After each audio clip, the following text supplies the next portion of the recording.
Rice ఎలా చేయాలో నేర్చుకుందామండి. దీనికోసం మిగిలిన రైస్ ఉంది, మార్నింగ్ మిగిలిన రైస్ ఇంత. దానికి ఒక 5 ఎగ్స్ తీసుకున్నాను. అలాగే అల్లం వెల్లుల్లి పేస్ట్, మసాలా దీంట్లో మొత్తం అన్ని గరం మసాలా వేసానండి. గరం మసాలా సరుకులు ఏవైతే ఉన్నాయో ధనియాలు, జీలకర్ర, అలాగే స్టార్ పువ్వు, యాలకులు, ఇలాచి, దాల్చిన చెక్క, జాజికాయ, జాపత్రి ఇవన్నీ వేసి జస్ట్ చిన్నగా, ఎక్కువ మసాలా లేకుండా నార్మల్గా వేసుకున్నాను అనమాట. అలాగే కొత్తిమీర, ఇంకెలాగో కారం, ఉప్పు, సాల్ట్ ఇవన్నీ నార్మల్గా వేసేవే, ఆయిల్ ఇవన్నీ. ఇప్పుడు ప్రొసీజర్ చూద్దాము. ఇప్పుడు ఒక ప్యాన్ పెట్టుకున్నాను.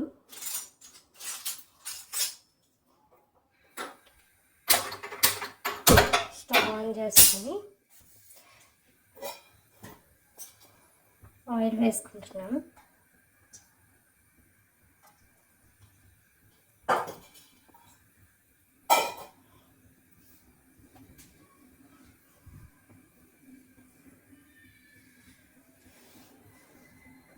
ఫస్ట్ ఎగ్స్ 1 by 1 బీట్ చేద్దామండి. ఇలా 5 ఎగ్స్ కూడా బీట్ చేసేసాను. బీట్ చేసేసి దీని ముందు బాగా నార్మల్గా ఎగ్ బుజ్జి ఎలా చేస్తున్నాం అలాగా ఫ్రై చేసేస్తున్నాను.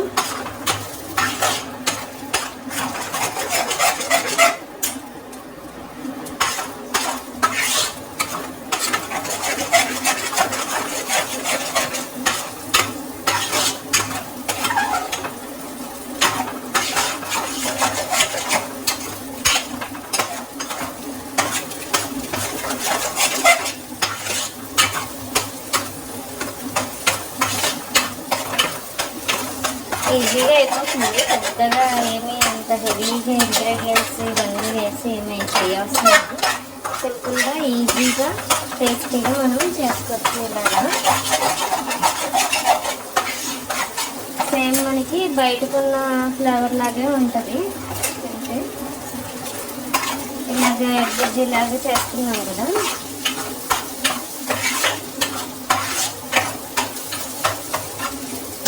ఇప్పుడు మనం దీంట్లో కొంచెం పసుపు వేద్దాము, లైట్గా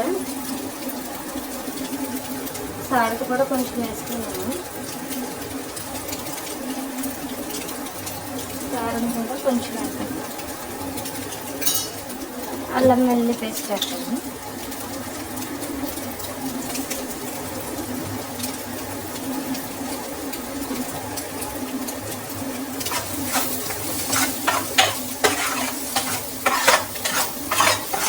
కరివేపాకు కావాలంటే కరివేపాకు వేసుకోవచ్చు.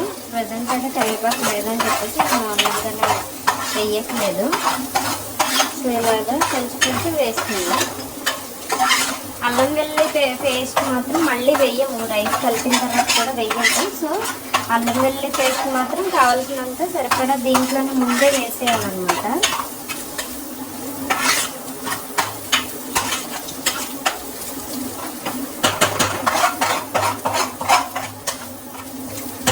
సో ఇలా చేస్తుంటాము. ఇప్పుడు మనము రైస్ వేసేసుకుందాం.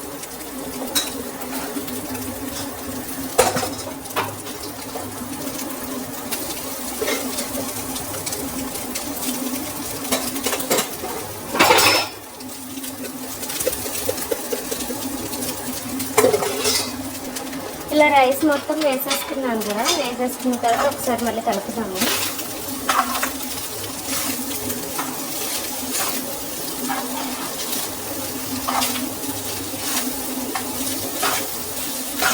కలిపేసి మళ్ళీ ఇప్పుడు ఇదంతా కలుస్తుంది కదా. కలిసిన తర్వాత కొంచెం సాల్ట్ ఇవన్నీ వేద్దాము.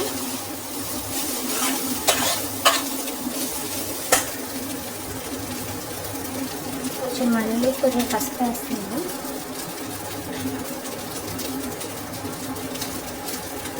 సాల్ట్ వేస్తున్నాము.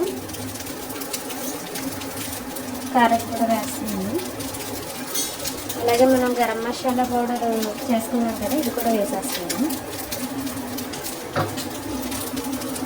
సో ఇవన్నీ మిక్స్ చేసుకోవాలి. మనం కొత్తిమీర మనం పెట్టుకున్నాం కదా, ఇది కూడా వేసేసుకుంటే మిక్స్ అయిపోతుంది. సో ఇలా ఇవన్నీ మిక్స్ చేసుకోవాలన్నమాట.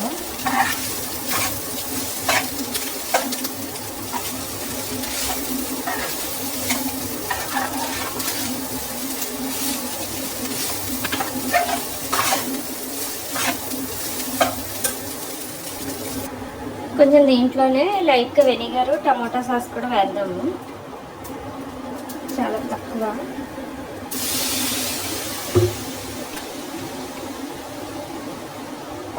అలాగే టమాటా సాస్ కూడా వేద్దాము.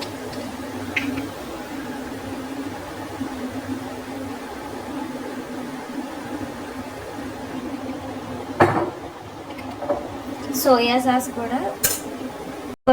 కూడా ఉంటే వేసుకోవచ్చు. ఇక్కడ నా దగ్గర లేదు కాబట్టి ఇవి రెండే ఉన్నాయి, ఇవి వేస్తున్నాను అనమాట.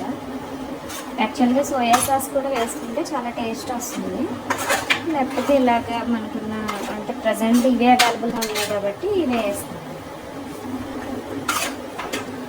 ఇప్పుడు ఇది తీసి పక్కన పెడదామండి. పక్కన పెట్టి అంటే యాక్చువల్గా ఎగ్స్ అన్నీ బీట్ చేయడం వల్ల మనకి ఎగ్స్ ఇవన్నీ కూడా ఒకేసారి బీట్ చేయడం వల్ల తక్కువగా ఉన్నట్టు కనిపిస్తుంది కదా. సో మళ్ళీ ప్యాన్ పెడదాము, పెట్టి ఆయిల్ వేద్దాం.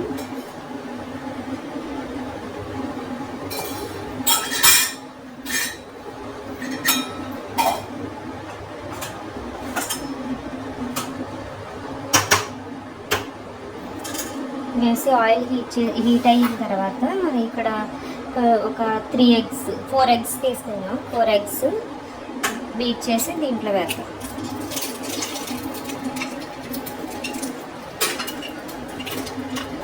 ఇప్పుడు ఇలా 4 ఎగ్స్ వేసాం కదా, ఇది కూడా ఎగ్ బుజ్జిలాగా చేసి మనము దాంట్లో కలిపేసుకున్నాము. ఇలాగే ఎగ్ బుజ్జిలాగా చేసుకున్నాం కదా, ఇప్పుడు దీన్ని దీంట్లో కలిపేసుకుందాం.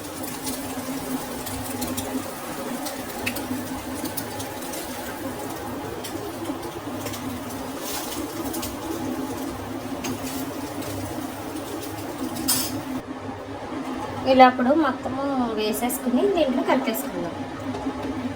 ఇప్పుడు మనకి ఫస్ట్లో ఎగ్ అది వేసినప్పుడు పెద్దగా కనిపించదు కదా, మొత్తం మిక్స్ అయిపోయినట్టు ఉంటుంది. ఇలా పైన వేస్తే ఏంటంటే కొంచెము ఎగ్ తినడానికి బాగున్నట్టు ఉంటుంది అన్నమాట. పిల్లలు ఎక్కువ ఎగ్ అంటే ఇష్టపడతారు కదా. సో ఇలా టేస్ట్ ఇవన్నీ కూడా నేను చూసాను, అన్నీ సరిపోయినాయి. సో మీరు కూడా మీ ఫ్యామిలీ మెంబర్స్కి చేయండి, లైక్ చేయండి, షేర్ చేయండి, సబ్స్క్రైబ్ చేయండి. Thank you.